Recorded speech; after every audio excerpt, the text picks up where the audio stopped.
Students, बेटा आज हम लेक्चर नंबर 1 डिस्कस करने जा रहे हैं जो कि fundamental principles of organic chemistry से रिलेटेड है।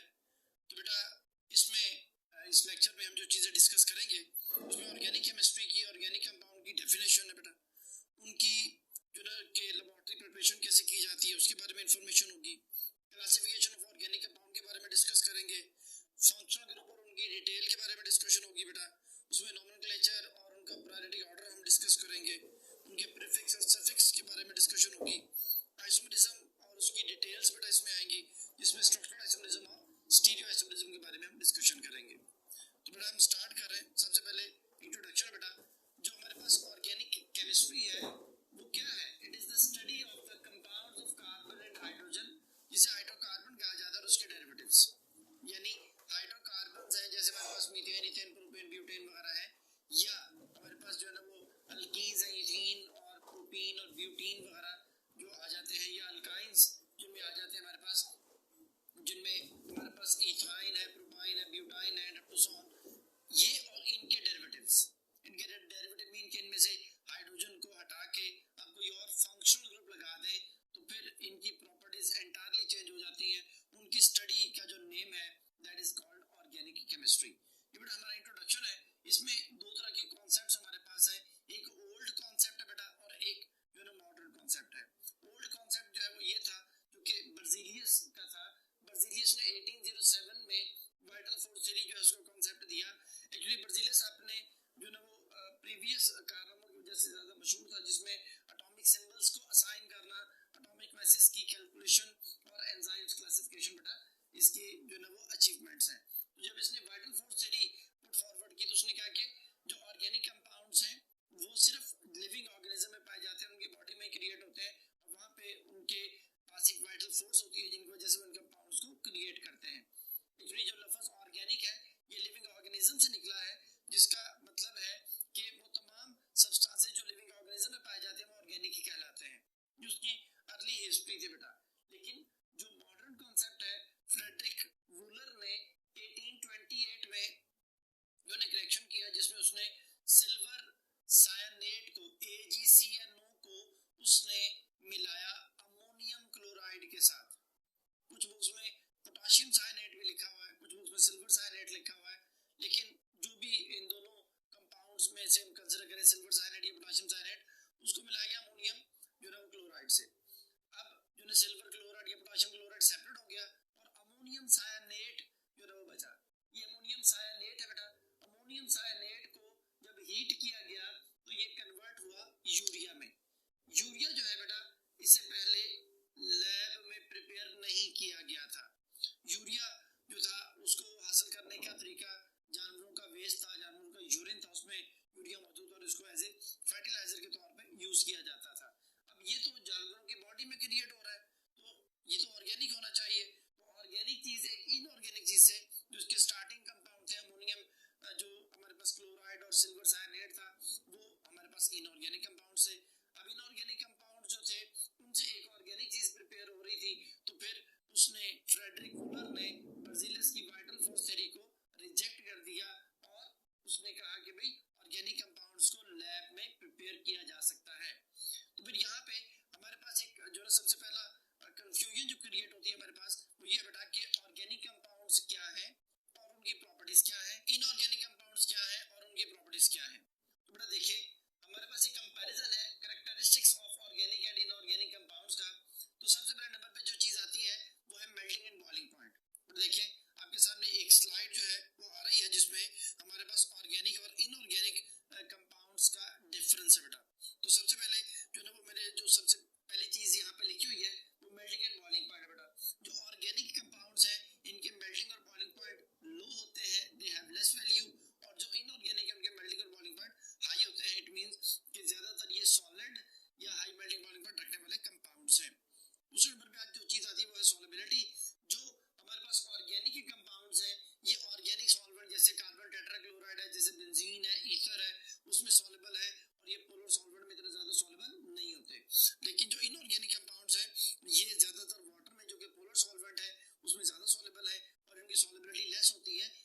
जो है स्लो होते हैं, और जो उधर इनऑर्गेनिक कंपाउंड्स उनके रिएक्शन मोस्टली फास्टर होते हैं। जो ऑर्गेनिक कंपाउंड के एग्जांपल में यूरिया हमारे पास है, ग्लूकोज है, एथेनॉल है, हमारे पास बेंजीन है, ये ऑर्गेनिक कंपाउंड में आ जाते हैं। जो इनऑर्गेनिक कंपाउंड में कार्बन मोनोऑक्साइड है, कार्बन डाइऑक्साइड है बेटा, सोडियम क्लोराइड है, कार्बन डाइसल्फाइड है, अमोनियम जो है साइनेट है, सोडियम बाइकार्बोनेट है, सोडियम कार्बोनेट है, ये सारे इनऑर्गेनिक कंपाउंड्स हैं। तो फिर जो ना वो इनके हवाले से जो ना हम कुछ एमसीक्यूज को डिस्कस करते हैं। तो सबसे पहले नंबर पे जो एमसीक्यू है वो बेटा वाइटल फूड थ्योरी के हवाले से है। तो पहला एमसीक्यू है organic compounds could be synthesised by living organism plants and animals only, this is in accordance to. कहता है ऑर्गेनिक कंपाउंड को सिर्फ लिविंग ऑर्गेनिज्म जैसे प्लांट्स और एनिमल्स हैं उनसे हासिल किया जा सकता है। तो ये कौन सी थ्योरी बेटा? तो पहली ऑप्शन हमारे पास है crystal field theory, beta option है वाइटल फोर्स थ्योरी, चौथी ऑप्शन वेलेस बाउंड थ्योरी और डेल्टा ऑप्शन वेसिपर थ्योरी है बेटा। तो जो ऑर्गेनिक कंपाउंड को सिर्फ जानवरों से पौधों से हासिल किया जा सकता है वो कॉन्सेप्ट वाइटल फोर्स थ्योरी का था, बर्जीलस ने दिया था, क्योंकि यहाँ पे बीटा ऑप्शन में मेंशन है। तो फिर इस एमसीक्यू का आंसर होगा बीटा ऑप्शन। ये बेटा अब नेक्स्ट जो कॉन्सेप्ट हमने पढ़ना है जो कि प्रॉपर्टीज ऑफ ऑर्गेनिक कंपाउंड है उसको जरा थोड़ा सा डिटेल में डिस्कस करते हैं। नंबर 1 पे जो चीज आती है बेटा वो है unique property of the carbon. Carbon बेटा पीरियोडिक टेबल में एक ऐसा एलिमेंट है जो कि लॉन्ग चेन फॉर्मेशन करता है। कार्बन कार्बन जो है वो बॉन्ड्स बनते चले जाते हैं और ये लॉन्ग चेन फॉर्मेशन जो है वो इतने लेंथी कंपाउंड बनाता है कि जैसे हम इसको इस तरह से कंसीडर करते हैं कि हमारे सर के बाल से लेके पांव के नाखून तक सारे जो है कार्बन है मोस्टली जो आपस में अटैच है।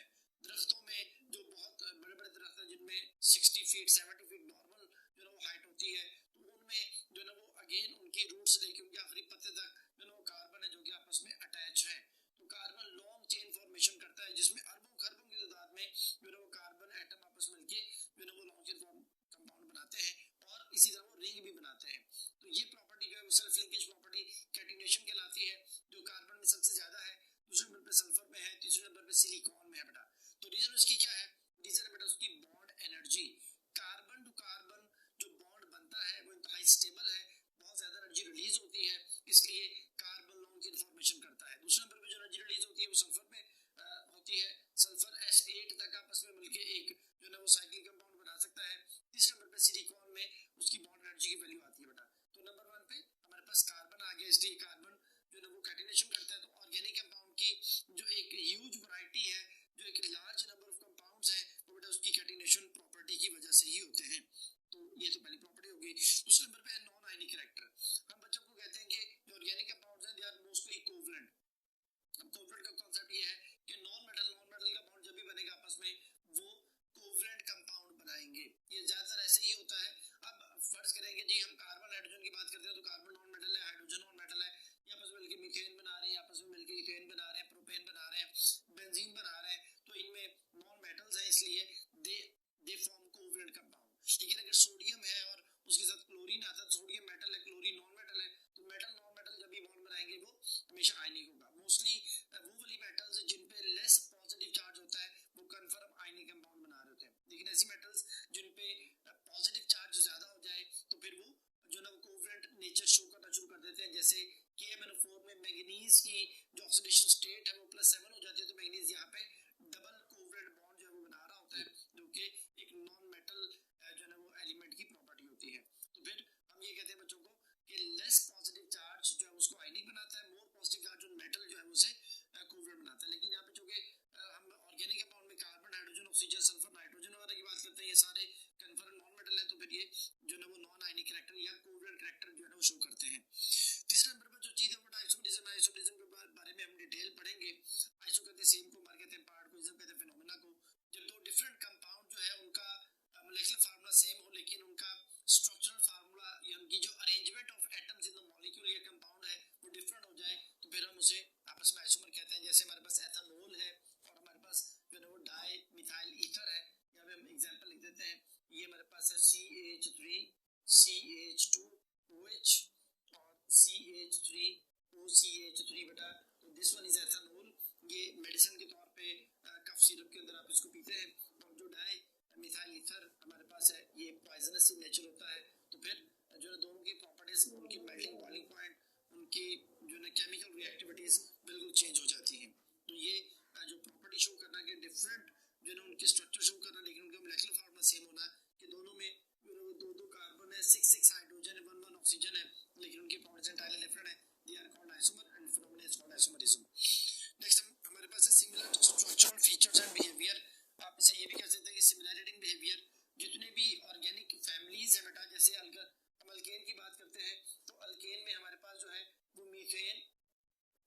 मीथेन के बाद इथेन, इथेन के बाद प्रोपेन, फिर ब्यूटेन। मैंने चंद एक मेंबर्स यहाँ पे लिख लें। जब दो कंसेक्टिव मेंबर्स में CH2 का डिफरेंस और मोलर मास ऑफ 14 यूनिट्स का डिफरेंस आ जाए, जैसे इन दोनों में देखें, इन दोनों में CH2 का डिफरेंस आ रहा है, एक कार्बन और दो हाइड्रोजन का फर्क है, और एक कार्बन का मास 12, दो हाइड्रोजन का मास 2 ऐड करके 14 एटॉमिक मास यूनिट जो है डिफरेंस बन रहा है। तो फिर हम ये कहते हैं कि ये होमोलोगस सीरीज है। इनकी प्रॉपर्टीज जो है रिजेंबल करेंगी, और इनकी प्रॉपर्टीज में हम चंद एक मेंबर्स को अगर स्टडी कर लें तो बाकी तमाम कंपाउंड भी वैसी प्रॉपर्टी शो कर रहे होंगे। ऐसे ही हमारे पास जो है ना वो मेथनॉल, एथनॉल, प्रोपेनॉल, ब्यूटानॉल वगैरह देखें तो उनमें भी CH2 का डिफरेंस है। इसी तरह methanoic acid, ethanoic acid, propanoic acid, butanoic acid, इनमें भी CH2 का डिफरेंस है। तो जितनी भी ऑर्गेनिक कंपाउंड की जो फैमिलीज है डिफरेंट फंक्शनल ग्रुप के साथ होती है, उनमें जब CH2 का डिफरेंस आता है तो they are known as homologous series, और उनकी प्रॉपर्टीज में फिर रिजेम्बलेंस होती है, तो इसको हम कहते हैं सिमिलैरिटी इन देयर बिहेवियर। तो ये बेटा उनकी थोड़ी सी डिटेल थी about the properties of the organic compound. अब इसके हवाले से एक MCQ है, consider the following properties of the organic compound.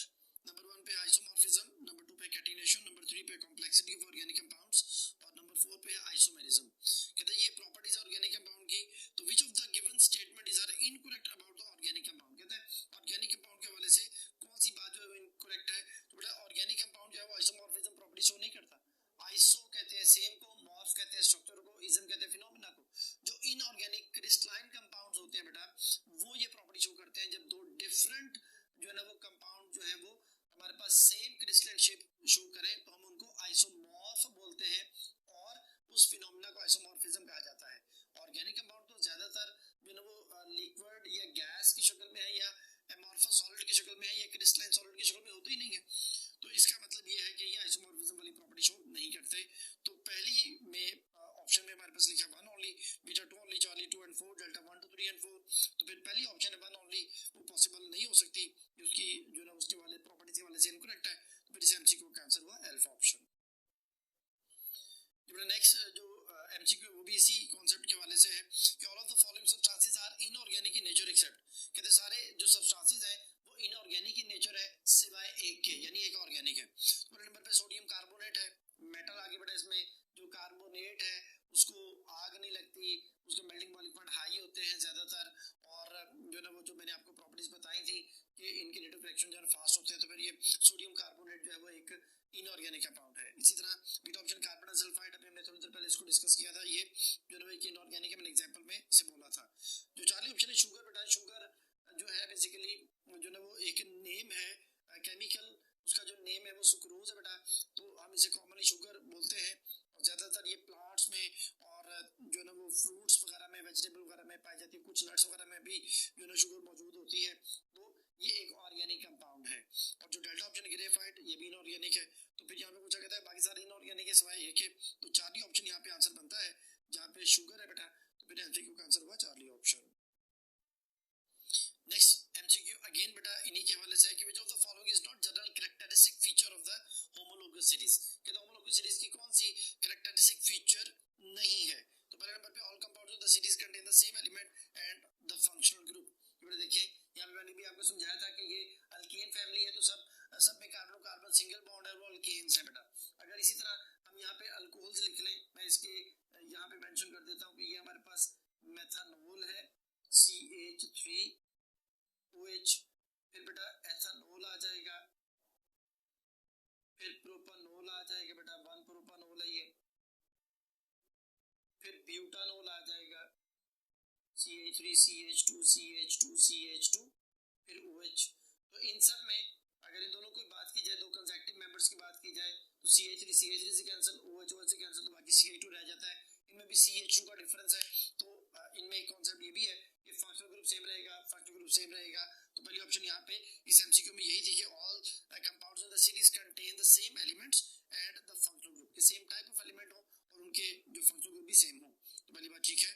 फिर बीटा ऑप्शन है the molecular formula of each homologue differs by CH2 unit, कि जो मोलेकुलर फार्मूला है हर होमोलॉग का, इन दोनों में जो डिफरेंस आ रहा है CH2 का, दोनों CH2 का, इन दोनों की अगर बात की जाए CH3 से कैंसिल हो जाएगा, CH2 से कैंसिल हो जाएगा, OH से बाकी एक CH2 बच जाएगा। तो इनमें जो डिफरेंस है हर होमोलॉग में वो CH2 का डिफर आ रहा है बेटा। तो बेटा बात भी ठीक हो गई। चलिए they have different chemical properties, तो ये वाली बात गलत है बेटा, इनकी सेम केमिकल प्रॉपर्टीज होती हैं। इसमें मस्ट मीन के सेम जो है ना वो behaviour, similarity in their behaviour, तो फिर चार ही बात इनकरेक्ट हो गई। डेल्टा ऑप्शन है they have different physical properties, पर फिजिकल प्रॉपर्टीज डिफरेंट होगी। जैसे मेथनॉल का बॉइलिंग पॉइंट डिफरेंट है तो एथनॉल का बॉइलिंग पॉइंट जो है चेंज हो जाता है, क्योंकि कार्बन ज्यादा हो जाते हैं। जो कार्बन ज्यादा होते जाते हैं उसकी वोलेटिलिटी कम और उसका बॉइलिंग पॉइंट जो है बढ़ता चला जाता है। तो डेल्टा ठीक है, यानी अल्फा बीटा डेल्टा ठीक है, चार्ली इनकरेक्ट है। तो एमसीक्यू का आंसर हुआ चार्ली ऑप्शन।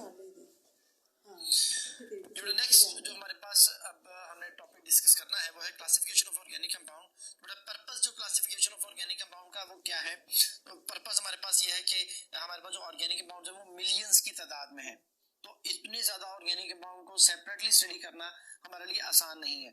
फिर हम क्या करते हैं, उनको कुछ क्लासेस में जो ना वो डिवाइड कर लेते हैं ताकि हमारी उसकी जो स्टडी है उसको जो ना वो हम इजी कर सकें, उसको उसमें कन्वीनियंस ला सकें। तो फिर हमने इसको दो मेजर क्लासेस में डिवाइड किया है। हमारे पास सबसे पहले नंबर पे जो है वो ओपन चेन या ए साइक्लिक कंपाउंड्स जो आते हैं, और दूसरे नंबर पे क्लोज चेन या साइक्लिक कंपाउंड्स आ जाते हैं।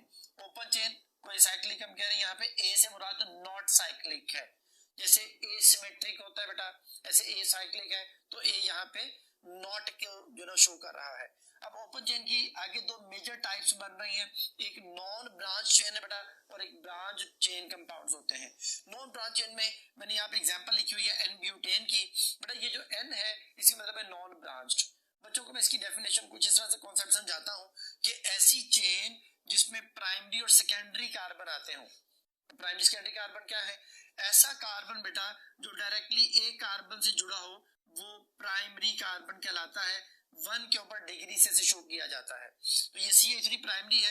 अगेन ये वाला कार्बन भी डायरेक्टली एक कार्बन से जुड़ा है, ये भी प्राइमरी कार्बन है। ये वाला जो कार्बन CH2 है बेटा ये डायरेक्टली दो कार्बन से जुड़ा है, इधर वाले कार्बन से भी उधर वाले कार्बन से भी, तो इसको हम सेकेंडरी कार्बन कहते हैं। 2 के ऊपर डिग्री से शो किया जाता है। अगेन ये वाला जो कार्बन है ये भी सेकेंडरी कार्बन है। तो ये दो तरह के कार्बन बेटा इसमें आ गए कि प्राइमरी और सेकेंडरी। तो ऐसी चेन जिसमें सिर्फ प्राइमरी और सेकेंडरी कार्बन आते हो वो नॉर्मल चेन या नॉन ब्रांच्ड चेन कहलाती है।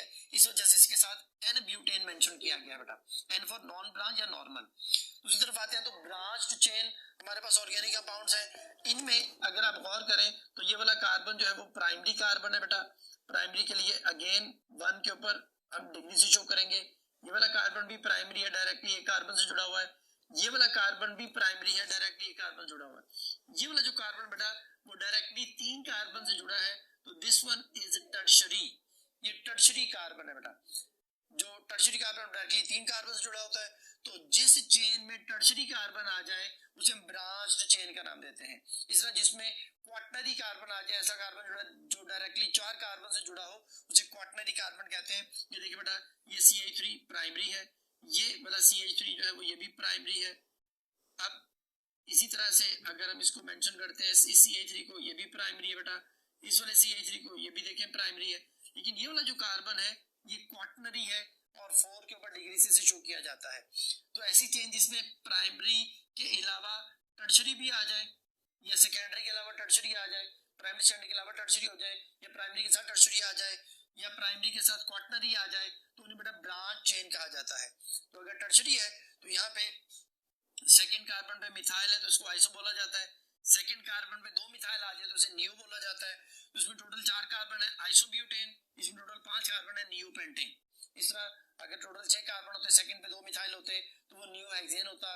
टोटल 7 कार्बन होते, सेकंड पे 2 मिथाइल होते तो वो नियोहेप्टेन होता है, and up to so on. और अगर सेकंड पे 1 कार्बन हो, 1 मिथाइल हो और उसमें टोटल 5 कार्बन हो तो आइसोपेंटेन, टोटल 6 कार्बन हो तो isohexane, and up to so on. ये बेटा उनके कॉमन नेम्स है जो हमने इनको डिवाइड कर लिया 2 मेजर कैटेगरीज में। ये तो बन गए हमारे पास जो open chain compounds. Open chain compound को हम एलिफेटिक कंपाउंड्स का नाम भी देते हैं। अब आ जाते हैं क्लोज्ड चेन की तरफ जिनको साइक्लिक कंपाउंड या रिंग कंपाउंड भी कहा जाता है बेटा। इनमें हमारे पास जो है ना वो अगेन 2 मेजर कैटेगरीज हैं, एक होमोसाइक्लिक कंपाउंड्स है और एक हेट्रोसाइक्लिक कंपाउंड्स है। जो होमोसाइक्लिक है इसको बेटा चूंकि ऑर्गेनिक पढ़ रहे हैं तो इसके लिए एक और वर्ड बोला जाता है कार्बोसाइक्लिक। वैसे तो होमोसाइक्लिक बेटा इस तरह से भी बन सकता है, जैसे ये देखें ये सल्फर, ये सल्फर, ये सल्फर, ये भी ये सल्फर, ये S8 का स्ट्रक्चर मैंने बनाया, ये भी होमोसाइक्लिक है लेकिन इसमें कार्बन नहीं है। तो चूंकि हम ऑर्गेनिक जो ना कंपाउंड्स की बात कर रहे हैं तो कार्बन को जो एक आपके लेके इंपॉर्टेंट कॉन्स्टिट्यूएंट के तौर पर डील करेंगे। तो कार्बन है, तो कार्बन अगर सारे रिंग जो है वो उसमें कार्बन एटम या रिंग फॉर्मेशन में जो रिस्पॉन्सिबल रिंग फॉर्मेशन एटम्स हैं वो कार्बन, तो फिर ये कार्बोसाइक्लिक और इसको होमोसाइक्लिक कहा जाता है। अब इसी तरह हेट्रोसाइक्लिक है, हेट्रो का मतलब है डिफरेंट। जब रिंग में एक atom other than carbon atom आ जाए तो वो हेट्रोसाइक्लिक कहलाता है। अब इसके आगे दो टाइप्स हैं, the one is alicyclic and the other is aromatic। इसमें भी आगे दो टाइप्स हैं, एलिसाइक्लिक और एरोमेटिक। अब इसमें चूंकि जो ना वो कार्बन टू कार्बन अगर रिंग बनता है और वो जो ना वो ये तीन कंडीशंस को फॉलो कर रहा हो तो फिर हम उसको बेंजीनॉइड एरोमेटिक कंपाउंड्स का नाम देते हैं। अब जो ना वो बुक में तो जो डेफिनेशन लिखी है एरोमेटिक की वो ये है कि those compound which contain at least one benzene ring. लेकिन मैं बच्चों को कहता हूँ कि जिसमें ये तीन कंडीशंस या ये चार कंडीशंस पूरी हो जाएं वो जो है ना हमारे पास एरोमेटिक कंपाउंड्स कहलाएंगे। अब पहली कंडीशन है रिंग, रिंग मीन कि साइक्लिक कंपाउंड हो, जो है वो कार्बन आपस में मिलकर एक रिंग बना रहे हो। दूसरे नंबर पे कॉन्जुगेशन हो, कॉन्जुगेशन की बेटा टोटल 4 टाइप्स बनती हैं, जिनमें यहाँ पे मैं इसको मेंशन कर देता हूँ कि double bond single double bond आ जाए, ये नंबर 1 है। फिर दूसरे नंबर पे double bond single triple bond आ जाए, या तीसरे नंबर पे डबल बॉन्ड के साथ सिंगल बॉन्ड के बाद लॉन पेयर आ जाए, या डबल बॉन्ड के साथ सिंगल बॉन्ड के बाद नेगेटिव चार्ज आ जाए। तो ये 4 कंडीशंस जिस कंपाउंड में पूरी हो जाएंगी बेटा वो जो ना उसको हम कहेंगे कि वो कॉन्जुगेटेड सिस्टम है, उसमें कॉन्जुगेशन मौजूद है। तो ये कॉन्जुगेशन यहाँ पे मैंने समझाने के लिए लिख दिया अल्टरनेट डबल बॉन्ड, लेकिन डबल बॉन्ड के साथ ट्रिपल बॉन्ड भी आ सकता है, लॉन पेयर भी आ सकता है, या नेगेटिव चार्ज भी आ सकता है। जैसे ये देखिए कार्बोक्सिलेट आयन हमारे पास है C double bond O negative, तो ये डबल सिंगल नेगेटिव, तो इसमें भी कॉन्जुगेशन मौजूद है। लॉन पेयर आ जाए तभी कॉन्जुगेशन होगी। या बेंजीन जैसे उसमें डबल है, सिंगल पे डबल पे सिंगल पे डबल, तो डबल सिंगल डबल ये अल्टरनेट डबल बॉन्ड आ गए, या ट्रिपल बॉन्ड भी आ सकता है। तो ये सारी पॉसिबिलिटीज हैं जो मैंने यहाँ पे मेंशन कर दी। These are called conjugated systems या कॉन्जुगेशन में मौजूद है। प्लेनर होना चाहिए, रिंग प्लेनर हो। और जो लास्ट बात है कि उसके अंदर 6 पाई इलेक्ट्रॉन, 14 पाई इलेक्ट्रॉन या 10 पाई इलेक्ट्रॉन, या उनमें 4 का डिफरेंस आप करते जाएं, 18 pi electron and up to so on. तो ये 4 पाई इलेक्ट्रॉन का डिफरेंस जो है वो इसमें आता हो, या वो 6 से स्टार्ट करके आगे 4 आप उसमें ऐड करते जाएं। तो ये 4 कंडीशन जिनमें पूरी होंगी वो एरोमेटिक, और वो उनको बेंजीनॉइड एरोमेटिक कंपाउंड, क्योंकि उनमें बेंजीन रिंग बन जाता है। बेंजीन में ये सारी कंडीशन पूरी होती है। बेंजीन में 6 कार्बन है और हर कार्बन के साथ बेटा एक हाइड्रोजन है। एक प्लेनर स्ट्रक्चर बेंजीन जो है ना वो बनाता है। तो फिर हम बेंजीन में कहते हैं कि ये कंडीशन पूरी होने पे जो है ना वो बेंजीन कंटेनिंग कंपाउंड को एरोमेटिक कह दिया जाता है। ये जरा सिंप्लीफाइड डेफिनेशन है। अब उसमें अगर आप हाइड्रोजन हटा के कोई मिथाइल ग्रुप लगा देंगे, टोलुइन बन जाएगा, ये बेंजीन का डेरिवेटिव है, स्टिल उसमें वो कंडीशन तो पूरी हो रही है, तो ये एरोमेटिक होगा। अगर आप यहाँ पे OH लगा देंगे, फिनोल हो जाएगा। बेंजीन के साथ एक और बेंजीन रिंग जुड़ जाए, इसमें कुछ कार्बन जो है वो कॉमन हो जाते हैं, फ्यूज्ड रिंग हम इन्हें बोलते हैं। इनमें उसी तरह से double single double single double single double single double single alternate double bond मौजूद है, इनमें भी कॉन्जुगेशन है। और इनमें ये वाला कॉन्सेप्ट 10 पाई इलेक्ट्रॉन, ये हर पाई बॉन्ड में 2 जो है ना वो पाई इलेक्ट्रॉन्स हैं, तो ये एक रिंग में टोटल जो है 6 हुए, ये 8 हो गए बेटा, और ये टोटल 10 हो गए। तो ये नेफ्थलीन है जिसे मॉथ वॉल भी कहा जाता है, वो हमारे पास अगेन उन कंडीशन को फॉलो कर रही है, तो ये भी एरोमेटिक है। एंथ्रासीन में 3 बेंजीन रिंग होते हैं, वो भी इन कंडीशन, उसमें 14 पाई इलेक्ट्रॉन्स होते हैं, तो वो भी एरोमेटिक है बेटा।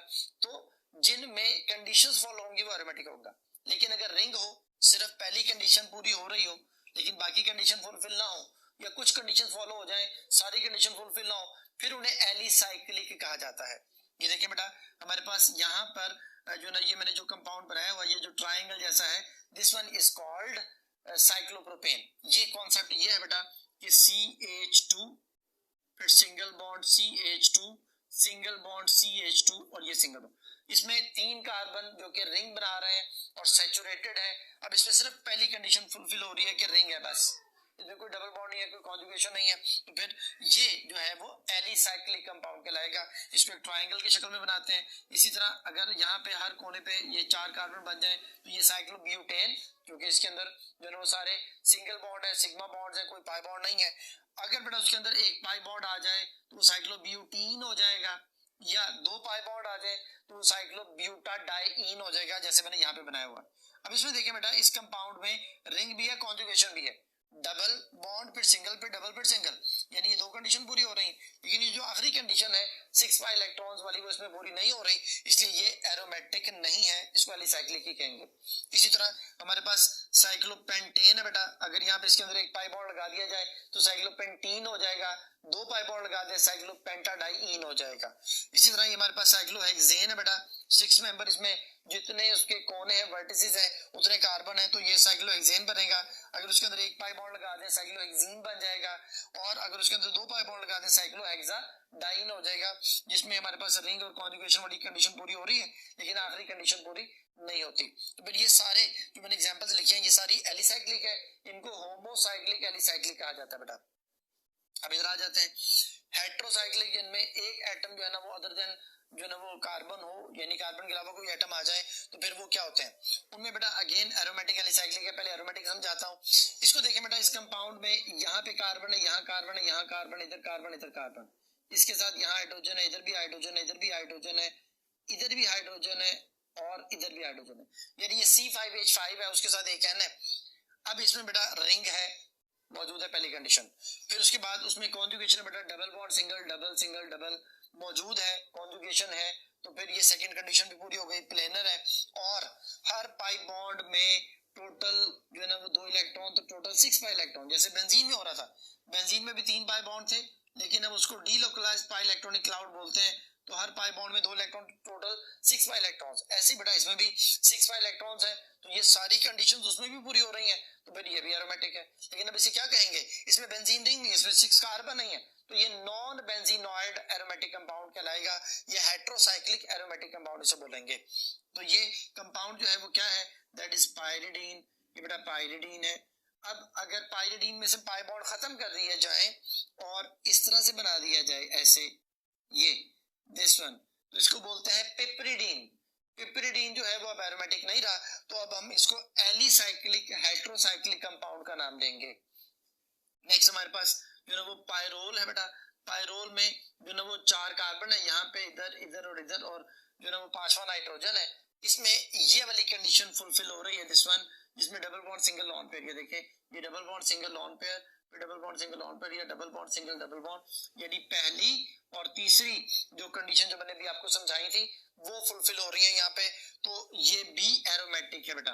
कॉन्जुगेशन है, इसमें रिंग है, और इसमें 6 पाई इलेक्ट्रॉन्स है। यहाँ पे जो लॉन पेयर है वो 6 पाई इलेक्ट्रॉन्स में पाई इलेक्ट्रॉन्स की तरह बिहेव कर रहा है, यानी 2 इलेक्ट्रॉन्स बेटा इसके आ गए, 2 इलेक्ट्रॉन्स इसके हो गए 4, और ये टोटल 6 पाई इलेक्ट्रॉन्स बन गए, यानी lone pair are behaving like जो ना वो पाई इलेक्ट्रॉन्स। तो बेटा ये पायरोल है बेटा। इसी तरह फ्यूरान है, उसमें ऑक्सीजन हेट्रोएटम है, और सल्फर आ जाएगा, तो ये थायोफिन, इसमें सल्फर हेट्रोएटम है, इसमें भी उसी तरह पायरोन की तरह कंडीशन फुलफिल हो रही हैं। तो ये जो 4 कंपाउंड मैंने लिखे हैं ये सारे एरोमेटिक या नॉन बेंजीनॉइड जो है ना हमारे पास एरोमेटिक कंपाउंड्स कहलाते हैं, लेकिन हेट्रोसाइक्लिक है।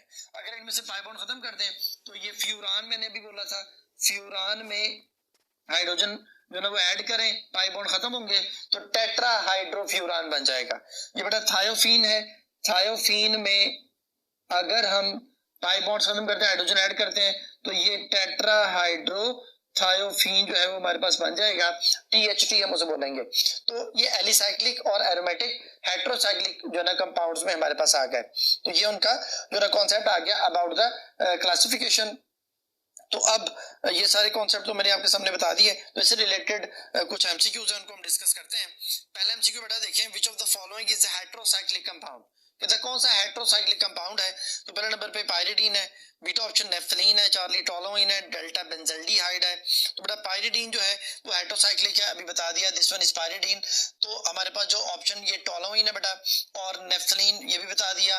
अगर बेंजीन के ग्रुप बेंजीन के साथ जो है ना वो एल्डिहाइड ग्रुप आ जाए तो उसे हम बेंजल्डिहाइड कहते हैं, जो कि डेल्टा ऑप्शन में मेंशन है। तो फिर यहाँ पे अल्फा ऑप्शन जो है वो इसका आंसर बनेगा पायरिडीन, जो कि आंसर एक्सप्लेनेशन में भी लिखा हुआ है। फिर नेक्स्ट एमसीक्यू है, the type of compound which contain an open chain of the carbon atom are called, कहते वो कंपाउंड की टाइप जिसमें ओपन चेन जो है ना हमारे पास कार्बन एटम मौजूद होते हैं उन्हें क्या कहते हैं। पहले option aliphatic, beta option aromatic, Charlie alicyclic, delta heterocyclic. बेटा एरोमेटिक भी रिंग, एलिसाइक्लिक भी रिंग, और हेट्रोसाइक्लिक भी रिंग, ये 3 रिंग कंपाउंड हो गए। जो एलिफेटिक है ये रिंग नहीं है, तो फिर इसको जो क्वेश्चन का आंसर बनेगा वो अल्फा ऑप्शन होगा। तो इस एमसीक्यू का answer alpha option. Next MCQ है बेटा, the homocyclic compound which contain a ring of 3 और more carbon atom are called. कहता वो होमोसाइक्लिक कंपाउंड जिसमें 3 या 3 से ज्यादा जो ना कार्बन एटम हो, आगे उसने कोई और कंडीशन मेंशन नहीं की कि वो क्या होना चाहिए, तो जो है ना वो चूंकि उसमें बेंजीन वाली कंडीशन फुलफिल नहीं उसने की, मेंशन नहीं की, कोई पाई बॉन्ड्स का जिक्र या कोई बेंजीन का वर्ड यूज नहीं किया, तो फिर एरोमेटिक तो नहीं हो सकता। अल्फा ऑप्शन एरोमेटिक है, बीटा हेटेरोसाइक्लिक है, तो यहाँ पर उसने कह दिया कि विच कंटेन रिंग ऑफ 3 और मोर कार्बन एटम, बस उसमें कोई हेटेरो एटम या डिफरेंट एटम की बात नहीं की गई, इसलिए बीटा ऑप्शन हेटेरोसाइक्लिक भी पॉसिबल नहीं है। चार्ली एलिसाइक्लिक है, ये हमारा आंसर है। डेल्टा एलिफेटिक है, वो तो ओपन चेन होता है बेटा, तो इस क्वेश्चन का आंसर फिर चार्ली ऑप्शन। जी बेटा, अब नेक्स्ट